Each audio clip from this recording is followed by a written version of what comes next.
विजूभाऊ असं म्हणाले की पैशाने निवडणुका जिंकता येत नाहीत. विजूभाऊ एकदम मान्य, पैशाने निवडणुका जिंकता येत नाहीत. पण तुमच्याकडे जर पैसे असले तर माजी मुख्यमंत्र्याच्या मुलाला तुमच्या मुलाच्या लग्नात नाचवता येतं. ही पैशाची ताकद आहे.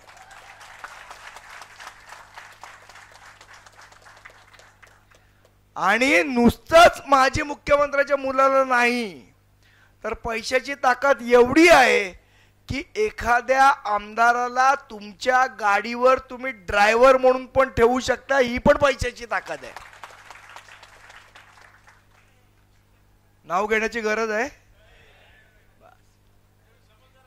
हा,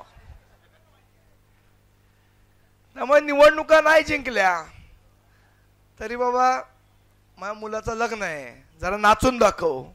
मग नाचता येत नसलं तरी आपल्याला भले पाठीमागे ठेवलं असेल तरी पण आपण नाचून दाखवतो. ही पैशाची ताकद आहे. एवढ्या सगळ्यांनी अमरावतीबद्दल अनेक सांगितलं. या अमरावती जिल्ह्याला खूप मोठा इतिहास आहे. अनेक दिग्गज लोकांनी या अमरावती जिल्ह्याचं नेतृत्व केलंय. डॉक्टर पंजाबराव देशमुख असतील, इथे राष्ट्रसंत तुकडोजी महाराजांचं म्हणजे त्यांचे विचार पूर्ण महाराष्ट्रभर नव्हे पूर्ण देशभर पसरलेले आहेत. असा सुसंस्कृत आणि प्रतिभावान लोकांनी भरलेला असा अमरावती जिल्हा आहे.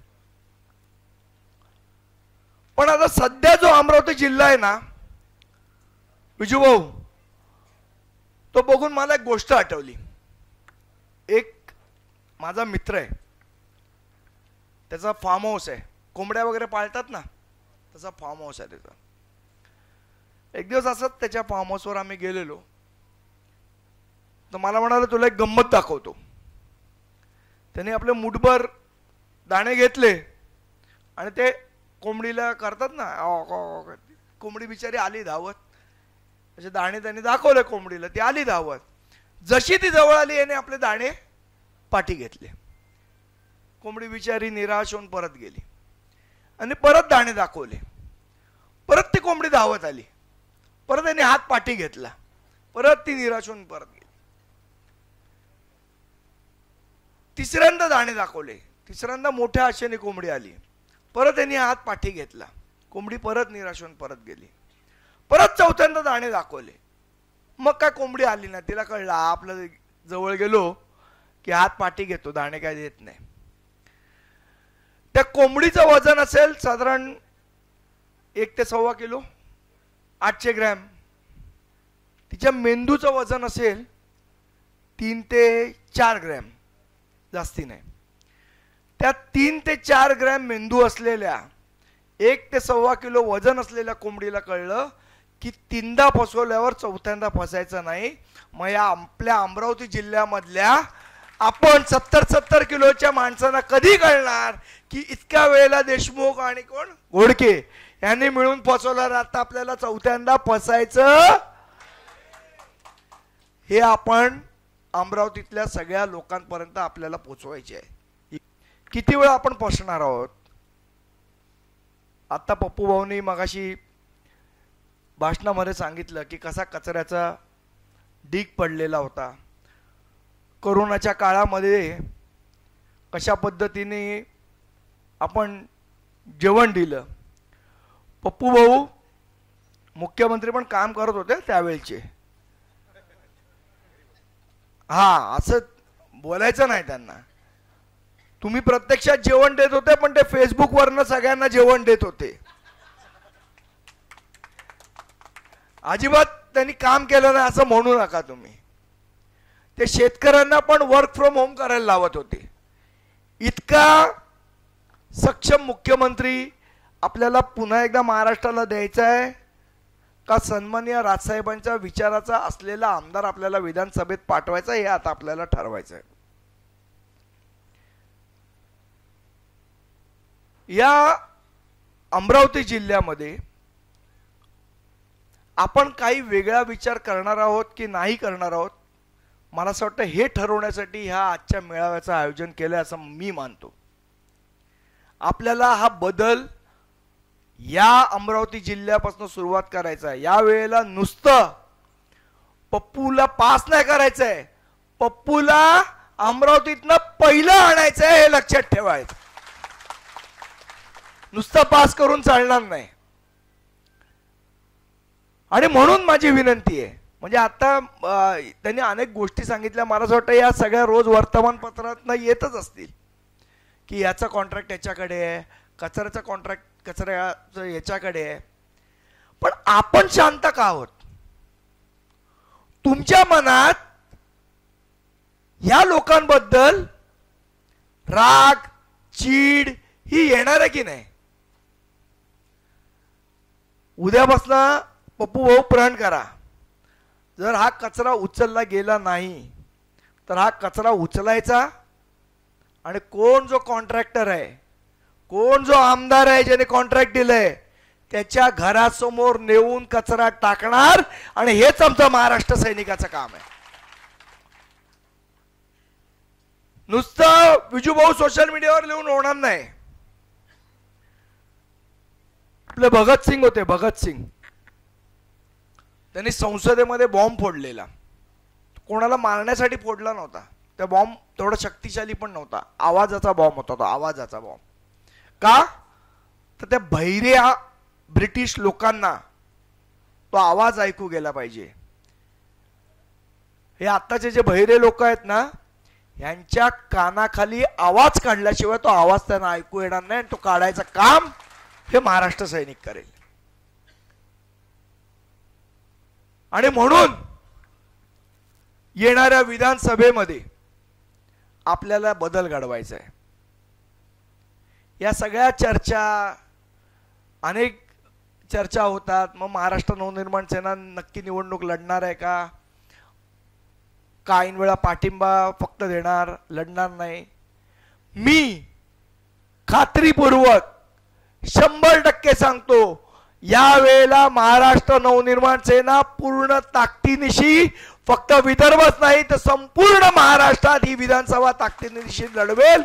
आणि सन्माननीय राजसाहेबांच्या नेतृत्वाखाली लोकांचं सरकार येईल। जसं राजू माळू म्हणाले की नुसत्या योजना, आज महाराष्ट्रातली जी परिस्थिती, ज्या महाराष्ट्राने आज आपण राष्ट्रीय संत तुकडोजी महाराजांचं बोलतो, त्यांचे विचार ऐकतो, त्यांनी आपल्याला जातपात शिकवली का हो? कधी शिकवली? आज मी येत असताना मी बघितलं, खूप गर्दी होती त्या गावामध्ये जिथे तुकडोजी महाराजांचं सगळं आहे, तिकडे मुजरी आहे त्या गावामध्ये। आज एवढे लोक जर त्यांना मानणारे आहेत, मग आपण जाती जातीत का अडकून पडलोय?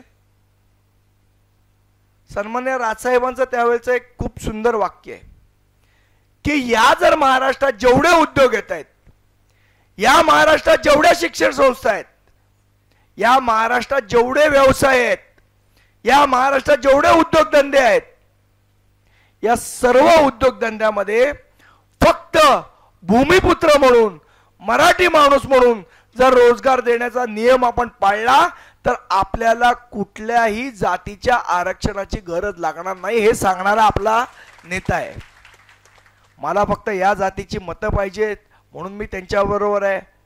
आज सगळी पूर्ण महाराष्ट्राची जी काय वाट लागलेली आहे, लोक एकमेकांकडे, लहान लहान मुली जातीवर बोलायला लागल्या आहेत, मी ओबीसी आहे, मी मराठा आहे, मी अमुक आहे, मी तमुक आहे। हे लहान मुलांच्या मनामध्ये आपण विष का लावतोय?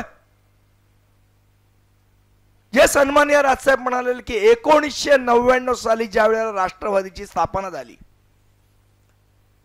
त्यावेळेला त्याच्या आधीचा जर आपण इतिहास बघितला, 1999च्या आधीचा, 1995 साली आपल्याला आठवत असेल तर युतीचं सरकार आलेलं, भाजप आणि शिवसेनेचं सरकार आलेलं।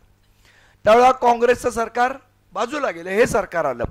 त्यावेळेला पूर्ण महाराष्ट्रामध्ये, पूर्ण देशामध्ये एक हिंदुत्व म्हणून आपण सगळेजण एकत्र आलेलो।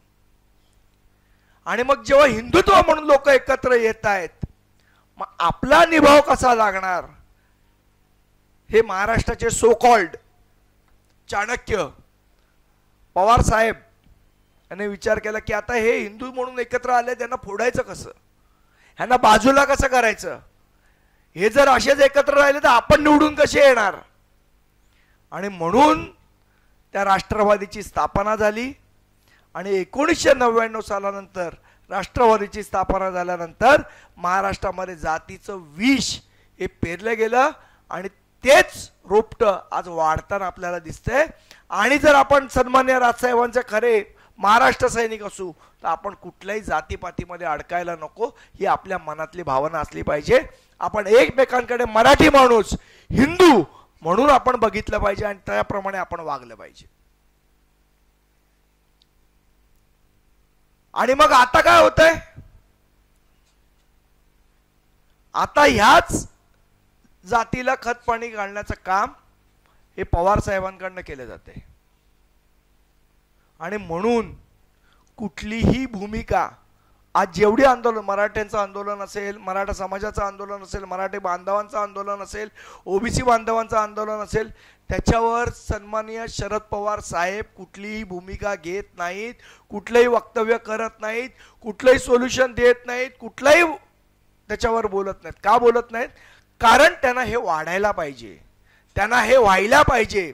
आपल्या सगळ्यांमध्ये जातीच्या नावावर फूट घालायची आणि आपलं इस्पित साध्य करायचं, हा त्याच्या मागचा डाव आहे.